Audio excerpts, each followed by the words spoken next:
आप सभी का फिर से स्वागत है हमारे YouTube चैनल आखिर क्यों में।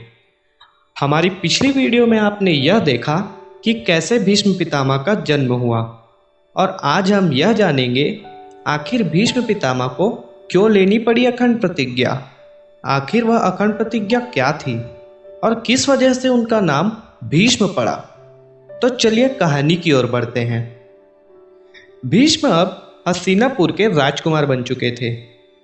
महाराज शांतनु ने भरी सभा में देवव्रत को राजकुमार बनाने का निर्णय ले लिया था।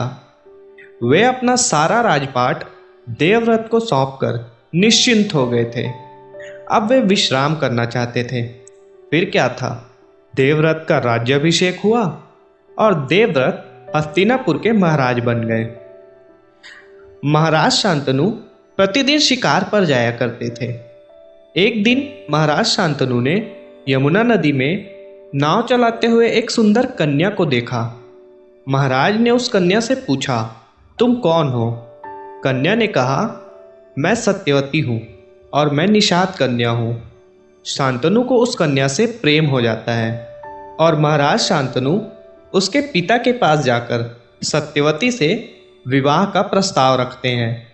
लेकिन निषाद कहते हैं, महाराज, मैं सत्यवती का विवाह आपसे कराने के लिए तैयार हूँ, लेकिन आपको मुझे एक वचन देना होगा कि सत्यवती के गर्भ से जो पुत्र प्राप्त होगा वही आपके राज्य का राजा बनेगा। क्या आप मुझे यह वचन दे सकते हैं? निषाद के इन वचनों को सुनकर महाराज शांतनु चिंतित हो जाते हैं और वह हस्तिनापुर लौट आते हैं। सत्यवती के वियोग में महाराज व्याकुल रहने लगे। महाराज की दशा को देखकर देवव्रत को बड़ी चिंता हुई।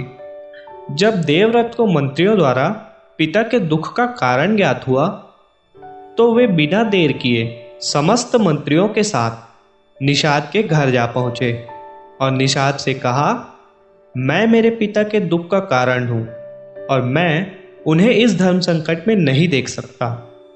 इसलिए मैं अपनी माता गंगा की पवित्रता और पिता के प्रेम और विश्वास की शपथ लेकर कहता हूँ कि मैं हस्तिनापुर का राजा नहीं बल्कि सदैव दास बनकर आजीवन ब्रह्मचर्य का पालन करूँगा।